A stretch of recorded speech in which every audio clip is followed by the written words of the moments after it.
Hello అండి, hi అందరికీ నమస్తే. Welcome to kitchen and children channel. ఈరోజు middle class house wife weight లాస్లో డే 6 అనమాట. ఈరోజు మార్నింగే 6కి లేచానండి. చిన్న వెంటనే మనం చేసే పని ఏంటండి, 1 లీటర్ వాటర్ తీసుకోవడం. కంపల్సరీగా 1 లీటర్ వాటర్ తీసుకుంటానండి. అప్పుడే మన బాడీ మనకు డిహైడ్రేట్ అయిపోకుండా, మనకు స్ట్రెస్ లేకుండా, తలనొప్పి లేకుండా ఉంటుందన్నమాట. ఇంట్లోకి వచ్చేసి పనులన్నీ ఫినిష్ చేసుకున్న తర్వాత నేను ఇక్కడ డీటాక్స్ వాటర్ని ప్రిపేర్ చేసుకుంటున్నానండి. ఇక్కడ నేను ఒక గిన్నె తీసుకొని అందులో ఒక గ్లాస్ వాటర్ వేసుకోవాలి. గ్లాస్ వాటర్ వేసుకున్న తర్వాత నేను వేసిన పొడి, ఇది దాల్చిన చెక్క పొడి ఉంటుంది కదా, ఆ పొడిని వేసాను అనమాట. నేను మార్కెట్లో దొరుకుతుంది కదా, ఆ ప్యాకెట్ తెచ్చుకున్నాను. ఆ ప్యాకెట్లోని పొడి వేసి బాగా కలుపుకుంటున్నాను. ఒక గ్లాస్ వాటర్కి హాఫ్ టేబుల్ స్పూన్ దాల్చిన చెక్క పౌడర్ సరిపోతుందండి. ఆ పౌడర్ అంతా వేసి నేను బాగా కలుపుకుంటున్నాను. అవి మెత్తగా ఉంటుంది కాబట్టి పౌడర్ లంప్స్ లాగా ఏర్పడుతుంది, బాగా కలవదనమాట. బాగా కలుపుకోవాలి. అప్పుడే మనకు వాటర్ అనేది కూడా బాగా టేస్టీగా ఉంటుందన్నమాట. ఇంకా నేను ఇక్కడ బాగా ఉడకబెట్టుకుంటున్నాను. చూడండి, ఉడకబెట్టుకున్న తర్వాత ఆ వాటర్ అంతా కూడా ఆ పొడిలో కలిసిపోతుంది. అప్పుడు మనకు టాక్స్ వాటర్ అనేది రెడీ అయిపోతుంది. చూడండి, బాగా ఉడికిన తర్వాత బాగా కలిసిపోయింది. నేను ఆ ఉడికిన వాటర్ని కొద్దిసేపు అలానే చల్లారించిన తర్వాత హాఫ్ నిమ్మ చెక్కని పిండుతున్నాను. ఈ దాల్చిన చెక్క పౌడర్ నీళ్ళల్లో మరిగించి తీసుకోవడం వల్ల మన బరువు తగ్గుతాము, బెల్లీ ఫ్యాట్ తగ్గుతుంది. అలాగనే బీపీ, షుగర్, బ్యాడ్ కొలెస్ట్రాల్ ఉన్నవాళ్ళు ఈ దాల్చిన చెక్క పౌడర్ వాటర్ తీసుకోవడం వల్ల అది బాగా కరుగుతుంది అని చెప్తూ ఉంటారండి. ఇంకా నేను ఇక్కడ హాఫ్ నిమ్మ చెక్కని పిండుకొని గ్లాస్లో పోసుకొని తాగుతున్నాను అనమాట డీటాక్స్ వాటర్ని. ఈ డీటాక్స్ వాటర్ చాలా హెల్త్కి చాలా మంచిదండి. మన ఆడవాళ్ళకు వచ్చే డిసీజెస్ని చాలా వరకు తగ్గిస్తుందండి. అలాగనే మన హెల్త్కి కూడా జలుబు చేయకుండా ఇలాంటి వాటిల్లో ఫైట్ చేస్తుందన్నమాట. నేను ఇక్కడ తర్వాత ఇంకా డీటాక్స్ వాటర్ తాగేసి టిఫిన్ తినేసిన తర్వాత ఇక్కడ లంచ్లోకి బెండకాయ పుల్లగూర చేస్తున్నానండి. ఈ బెండకాయ పుల్లగూర కోసం 1/4 కిలో బెండకాయల్ని తీసుకున్నాను. అలాగనే 3 టమాటాలని, 2 ఆనియన్స్ని ముక్కలా కట్ చేసుకొని పక్కన పెట్టుకున్నాను. తర్వాత ముక్కలుగా బాగా వాష్ చేసి ముక్కలుగా కట్ చేసుకున్నటువంటి బెండకాయల్ని 1 టేబుల్ స్పూన్ ఆయిల్ వేసి ఫస్ట్ వీటిని బాగా వేయించుకోవాలన్నమాట. లో ఫ్లేమ్లో పెట్టి బాగా వేయించుకోవాలి. ఆయిల్ ఎక్కువ వేయకోకుండా 1 టేబుల్ స్పూన్ ఆయిల్ వేసి బాగా దోరగా వేయించుకోవాలి. బాగా మధ్యలో కలుపుతూ ఉండాలని. హాఫ్ టేబుల్ స్పూన్ సాల్ట్ని కూడా వేసుకొని వేయించుకోవాలన్నమాట. చూడండి, బెండకాయల్ని కడిగిన తర్వాత వాటర్ లేకుండా ముక్కలా కట్ చేసుకుంటే మనకు త్వరగా బాగా వేగిపోతాయి అన్నమాట. ఇక్కడ బాగా వేయించుకుంటున్నాను నేను. అవి వేగేటప్పుడే మనకు ఆయిల్ తక్కువ కాబట్టి అప్పుడప్పుడు కొద్దిగా ఇలా పొగ వస్తుందండి. అప్పుడు మనకు బాగా వేగుతున్నట్టు అనమాట బెండకాయలు. ఈ బెండకాయ పుల్లగూరను 2 విధాలుగా చేస్తారండి. ఇలానే వాటర్లో కూడా చేస్తారు. నేను అప్పుడు ఫస్ట్ రాగి సంగటి బెండకాయ పుల్లకూర రాయలసీమ స్పెషల్ అనే వీడియో పెట్టాను. ఆ వీడియో కావాలంటే ఛానల్లో ఉంది, ఒకసారి చెక్ చేయండి.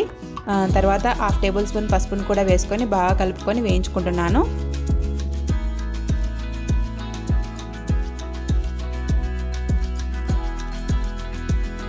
అలానే కలుపుకుంటూ ఒక 10 నిమిషాలకి మనకు బెండకాయలు అనేది వేగిపోతాయండి. వాటిని పక్కన పెట్టుకోవాలి. అదే బాండీలో 2 టేబుల్ స్పూన్ ఆయిల్ వేసుకోవాలి. ఆయిల్ వేసుకున్న తర్వాత రుచికి తగినట్టుగా పచ్చిమిర్చిని వేసుకోవాలి. నేను ఇక్కడ ఒక 8 పచ్చిమిర్చిని కూడా వేస్తున్నాను. వీటిని ఫస్ట్ బాగా వేయించుకోవాలి. ఇవి వేగేటప్పుడు వాటిపై మనం వాటర్లో కడుగుతాం కాబట్టి వాటిలో ఉండే వాటర్ అంతా కూడా వాటిలో పడి చిటపట అంటూ ఉంటాయి. కొద్దిగా మనం మూత పెట్టేస్తే అవి చిటపట అనవు అనమాట. తర్వాత 3 టమాటాలని ముక్కలుగా కట్ చేసుకొని 2 ఆనియన్స్ని అలానే ముక్కలుగా కట్ చేసుకొని వేసుకోవాలి. వాటిని కూడా కొద్దిసేపు బాగా వేయించుకోవాలి.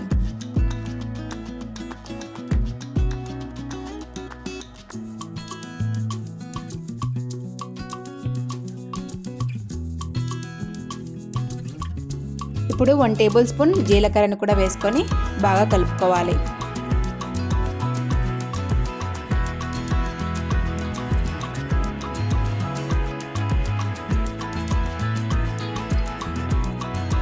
జీలకర్ర వేసిన తర్వాత బాగా కలుపుకున్న తర్వాత వాటిపైన మూత పెట్టేయాలండి. ఒక 5 నిమిషాలకి బాగా మగ్గిపోయి ఉంటాయి. తర్వాత మూత తీసి చూసి బాగా కలుపుకొని ఒక గ్లాస్ వాటర్ వేసుకోవాలి. అలా వాటర్ వేసుకోవడం వల్ల టమాటాలు, పచ్చిమిర్చి, ఆనియన్స్ బాగా ఉడికిపోతాయి.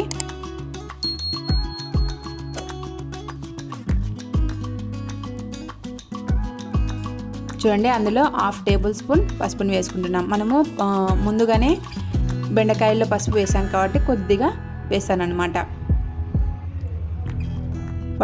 పసుపును కూడా వేసుకున్నాక బాగా కలుపుకున్న తర్వాత ఇంకా మూత పెట్టేయాలి. వీటిని వాటర్ పోయే వరకు ఉడికించుకోవాలి. చూడండి వాటర్ అంతా కూడా ఆవిరైపోయింది ఉడికేటప్పుడు.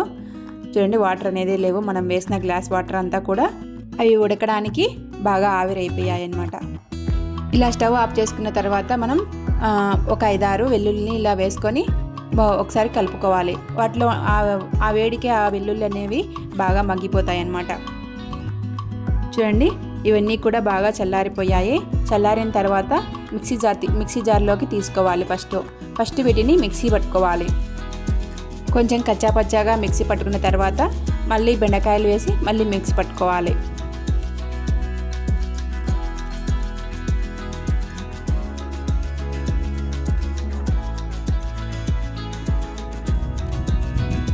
చూడండి కొంచెం కల్లుప్పుని వేస్తున్నాను నేను. ఫస్ట్ మనము బెండకాయలో సాల్ట్ వేసాం కదా, అందుకోసం నేను కొంచెం కల్లుప్పుని వేసాను. చూడండి కచ్చాపచ్చాగా మిక్సీ పట్టాను. మనం ఒక తిప్పేసరికి అవి కచ్చాపచ్చాగా అయిపోయి ఉంటాయి. తర్వాత ఇక్కడ నేను బెండకాయలన్నింటిని కూడా వేసుకుంటున్నాను. చూడండి బెండకాయలన్నింటిని వేసుకున్న తర్వాత మిక్సీ పట్టుకోవాలి. నాకు కొద్దిగా సాల్ట్ సరిపోలేదనిపించి కొద్దిగా సాల్ట్ని కూడా వేసానండి. మీకు రుచికి తగినట్టుగా సాల్ట్ ఉందా లేదని చెక్ చేసుకొని మీరు మళ్ళీ మిక్సీ పట్టుకోవాలి. తర్వాత వీటిని పోపు వేస్తున్నాను. అదే బాండీలో 1 టేబుల్ స్పూన్ నెయ్యిని యాడ్ చేస్తున్నానండి. నెయ్యితో ఈ పోపుని పెడుతున్నాను నేను ఇక్కడ. 1 టేబుల్ స్పూన్ నెయ్యిని వేసుకున్న తర్వాత చిన్న టేబుల్ స్పూన్ ఆవాలు వేసుకోవాలి. తర్వాత మినపప్పును వేసుకోవాలి. కొద్దిగా 1 టేబుల్ స్పూన్ మినపప్పును వేసుకోవాలి. తర్వాత మనము పచ్చి కరివేపాకును వేసుకొని బాగా దోరగా వేయించుకోవాలి. ఈ బెండకాయ పుల్లగూరకు పోపు అనేది చాలా టేస్టీగా ఉంటుంది పోపు పెడితే. ఎందుకంటే మనం నెయ్యితో పెడుతున్నాం కాబట్టి పిల్లలు కూడా ఇష్టంగా తింటారు. చూడండి వీటిని దోరగా వేయించుకోవాలన్నమాట.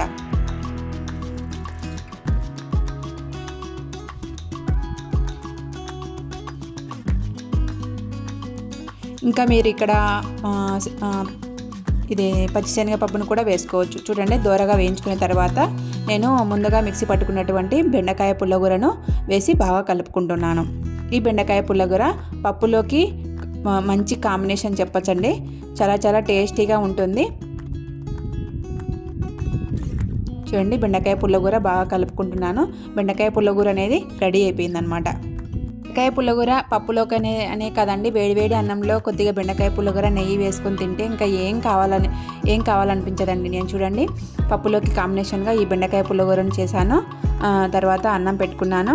కొద్దిగా పెరుగులోకి కొద్దిగా పప్పులోకి అన్నమాట చూపిస్తున్నాను మీకు.